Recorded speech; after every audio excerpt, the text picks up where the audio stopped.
भारत माता की हर हर, जोर से बोलिए हर हर। आप सभी को इस महान महाशिवरात्रि पर्व की बहुत बहुत शुभकामनाएं। भगवान शंकर का आप सबके जीवन में, आपके परिवार में सुख शांति और खुशहाली लेकर आए, यही हमारी ओर से आज के शुभ अवसर पर बहुत बहुत शुभकामनाएं। आज के इस विराट सम्मेलन में हम सबका मार्गदर्शन करने के लिए आए हुए पूज्य सुतीक्षण मुनि जी महाराज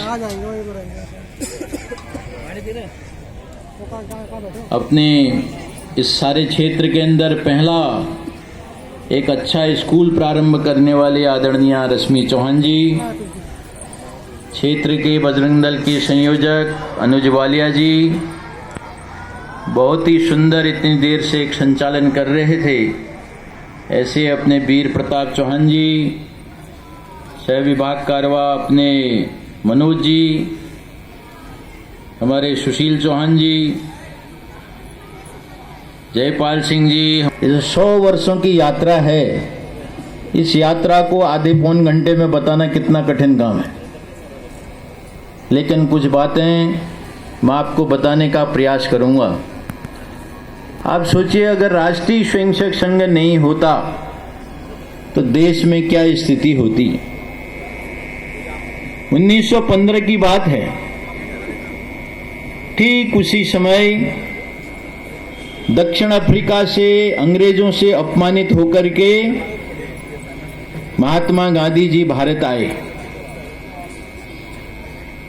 ठीक उसी समय कलकत्ता नेशनल मेडिकल कॉलेज से एक नौजवान मेडिकल की पढ़ाई डिग्री लेकर के वो भी नागपुर लौट कर आए। जब वो नागपुर लौट कर आया तो उसने नागपुर में कोई चिकित्सा का केंद्र नहीं खोला, पढ़ाई जरूर मेडिकल की उन्होंने, किसी सरकारी उसमें नौकरी भी नहीं की। मन में एक ध्येय ले लिया कि भारत आजाद होना चाहिए, और इस भारत की आजादी के लिए वो कांग्रेस में सक्रिय हो गए, और इतने सक्रिय हुए कि बहुत ही कम अंतराल के अंदर डॉक्टर केशवराव बलिराम हेडगेवार, उस समय के महाराष्ट्र और मध्य भारत को मिलाकर एक मध्य भारत प्रांत बनता था, उसके मंत्री बन गए। सक्रिय इतने हुए कि नागपुर का 1920 का कांग्रेस का अधिवेशन, उसकी सारा संचालन करने का काम यह डॉक्टर हेडगेवार को मिल गया। आप सबको पता है, उसी दरमियान प्रथम विश्व युद्ध हुआ, तो सारे कांग्रेस को लगता था कि इस समय अंग्रेज कमजोर हैं, इसलिए ताकत लगाई तो अंग्रेजों को यहां से 10-20 वर्षों में भगाया जा सकता है। जब सारे देश में देश की आजादी के लिए काम चल रहा था, उसी समय कांग्रेस के अंदर सक्रिय एक नौजवान सोचता है, यह भारत गुलामी क्यों हुआ,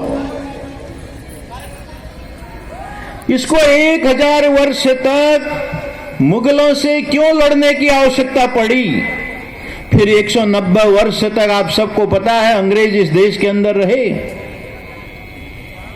तो लोग उनसे पूछते थे कि अगर हम आज अगर आजादी का आंदोलन चला के हम अगर स्वतंत्र भी हो जाते हैं, लेकिन भविष्य में दोबारा गुलाम ना हो, इसका उपाय क्या है। अरे लोग कहते भाई छोड़ो ये बात को, पहले स्वतंत्र तो हो जाने दो, बाद में हम सब काम आगे कर लेंगे। वो कहते नहीं, ऐसे काम नहीं चलेगा। वो पूछते थे तो लोगों ने उनको बताया, भाइयों बहनों, कि इस देश दोबारा कभी गुलाम ना हो, दोबारा कभी आक्रमणकारी ना आए, नहीं आए, उसका एकमात्र समाधान है, वह है हिंदू समाज का संगठन।